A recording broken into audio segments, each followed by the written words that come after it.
পাকিস্তান আমলে কোনো কিন্তু সংবিধান ছিল না, রাইট? সো জিন্নাহ, যাকে পাকিস্তানের ফাউন্ডার বলা হয়, উনি কিন্তু গভর্নর জেনারেল ছিলেন ব্রিটিশ রাজার। অর্থাৎ 1947-এ যখন ইন্ডিয়ান ইন্ডিপেন্ডেন্স অ্যাক্ট হয়, দুইটা টেরিটরি, স্বায়ত্তশাসন টেরিটরি করা হয়, একটা ভারত, একটা পাকিস্তান। হ্যাঁ, তো ভারতের কিন্তু নিজস্ব সরকার ছিল এবং লর্ড মাউন্টব্যাটেন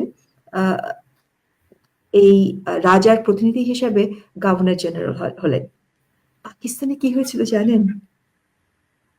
জিন্নাহ নিজেই বললেন, আমি ব্রিটেনের রাজার প্রতিনিধি থাকতে চাই, আমি নিজেই হব আপনার গভর্নর জেনারেল।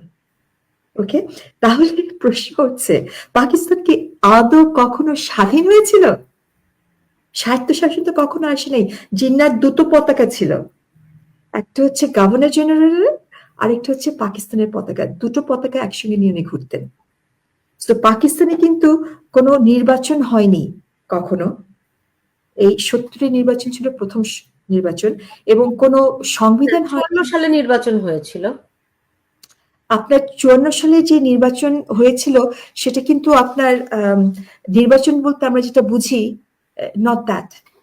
ঠিক আছে, আপনার পাকিস্তানের কোনো সংবিধানই ছিল না 54 সাল, এবং 56-এ একটা, সেই কথাটাই আসছি, একটা সংবিধান তারা হয়েছিল, এটা পূর্ণাঙ্গ সংবিধান না।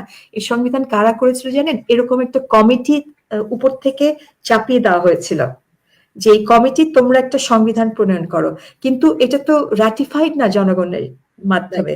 এবং এইটা বিরোধিতা কিন্তু করেছি কারা? ইস্ট বেঙ্গল থেকে আমরা এটাকে বলা হয়েছিল যে আপনার ইসলামিক রিপাবলিক, এবং আমরা কিন্তু ইস্ট বেঙ্গল থেকে আমরা বলেছি না, আমরা এখানে পিপলস রিপাবলিক চাই, আমরা একটা সেকুলার সংবিধান চাই। এবং তারপরে কিন্তু আইয়ুব খান এসে ওইটাকে বাতিল করে দিল, দিয়ে তিনি বেসিক ডেমোক্রেসি বলল, যেখানে কোনো গণতন্ত্রই ছিল না।